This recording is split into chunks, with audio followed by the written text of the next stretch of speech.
large scientific and financial fraud underlying all this. And since I am named in these ClimateGate emails, because they don't like me very much, as you can imagine, these nasty scientists who are trying to undermine the world with their bogus science, I've said since they've named me in very uncomplimentary terms in these emails, I want the right of reply by having the right to explain to the inquiry why I say that it is a financial and scientific fraud, and I'm going to produce all the evidence I've built up of what these particular people who are named in the ClimateGate emails as writing to each other in furtherance of this fraud, I'm going to show what they've done over the years. I gave a presentation on this in Copenhagen, and you should have seen the jaws dropping all around the room. As I said, I've been following all these people for years. I've been watching them committing scientific fraud. I've suspected all along that they were linked, and now we have the evidence, thanks to the ClimateGate whistleblower, showing that they are linked. This is an organized conspiracy of not very many people. You know, it's not as though we're talking of thousands of scientists in this conspiracy. It's about 24. Lord Monckton. They have effectively driven the whole show by being absolutely vicious to any scientist who dared to disagree with them. They've had scientists sacked from their jobs. They've had them threatened. They've had them bullied. They've denied access to the peer-reviewed journals to them. They've stopped them getting their material into the UN's climate report. These people have been driving this scare, and they have been so nasty that they've terrified ordinary scientists who aren't very political and aren't very strong-willed into silence, so that they could then claim that because none of these scientists dare to argue with them for fear of losing their jobs, therefore there is a consensus. And that, of course, is the nastiest kind of fraud. Lord Monckton, and then when scientists, 31,000, did try to testify last year in Congress, they were blocked from being able to testify, even though they've been persecuted. But expanding on that, I saw a number in the BBC just a month ago of China opening a new coal-powered plant every 2.5 days. And right here in Texas, in East Texas, I have some family land and family that lives there. And they were going to build a new clean-burning coal plant to power several new factories that were going to be moving in. And none of that happened because local environmentalists, under green funding from the UN and the federal government, ran around terrorizing and threatening lawsuits, and it didn't happen. And so those plants were not built anywhere in the United States. It was multiple clean-burning, coal-powered plants that literally nothing comes out of there but steam and carbon dioxide.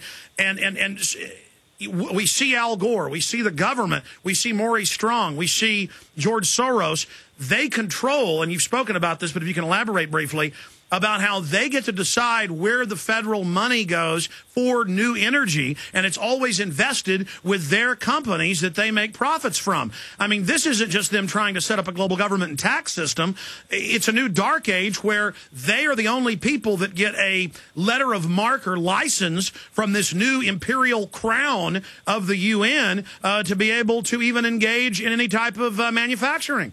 And, of course, what is egregiously terrifying about all this is that you quite rightly laid stress on the fact that the 157 coal-fired plants throughout the United States that are now on hold because of environmental activism of the nastiest kind, exactly you say, the same threats and bullying which the scientists are doing to each other is being done by the environmentalists to the coal corporations and to the businesses that want to set up factories or run their aluminum smelters. These people are saying that you can't build these coal-fired plants here. So what's happening is China is building them over in China. How do we know? Because the Chinese administration publishes every year what's called the annual statistical communique of the People's Republic of China. And in that statistical communique, they said 2 years ago they were going to continue, regardless of what the UN said, and they were going to build 1 or 2 coal-fired power plants every week for the foreseeable future. Every week. It means that in 1 year they will have built almost as many coal-fired plants as the environmentalists have stopped being built in the United States for the whole of the last 10 years. Lord Monckton. And those are dirty, dirty plants, burning dirty coal with huge pollutants. The Asian brown haze is the only artifact of man that can be seen from space during the day. Absolutely. And again, is this not economic espionage where Maurice Strong and the Rockefellers and others openly are the bigger investors in China? They're all making money. There's no environmental standards. And they're trying to deindustrialize the United States, as Maurice Strong has stated. They're doing this to England. They're doing this to Europe, making Europe completely dependent on Russian natural gas. I mean, this is just, the more you look at this crime, it's so diabolical. It's so multifaceted. It's so incredibly evil. How do we stop this fraud? I think what you do is do exactly what you're doing now. You tell the people of the United States that it is happening, and in the end, they won't tolerate it. Let me give you just one example, picking up on your point there about the natural gas. Now, every day in the North Slope of Alaska, where there is an oil field, they flare off enough natural gas to supply the whole of Western Europe. Now, if it were not for these environmentalists who have stopped that gas pipeline from being built from the North Slope down to the ice-free ports of southern Alaska, across Alaska, if that pipeline had been allowed, then I could send 4 large supertankers every day to Anchorage, let's say, pick up the gas from there, sail it to Grangemouth, plug it into the European gas network there, and I could supply the whole of Europe on gas which at the moment is being burnt to the atmosphere, creating enormous outputs of CO2, which is what they say they're worried about. Well, at least something good happens. In the North Slope of Alaska. That is how mad all of this is. It's not just that it's bad, which it is, and all these people making fortunes. I mean, we mentioned Rothschild, for instance. He's just opened a huge gold mine in Russia. It's making millions and millions and millions out of it. And they're all doing it. I mean, in some ways, good luck to them. It's good that they're making money. But what they're also doing is using their financial power to lobby against innocent businesses in the United States, such as that aluminum smelter, such as all these coal-fired power stations and nuclear-fired power stations that are so necessary, lobbying against the building of the gas pipeline that could liberate Europe from Russian gas and keep us with our independence and get the gas from what's now being simply wasted to the atmosphere. This is monopoly capitalism. In Alaska.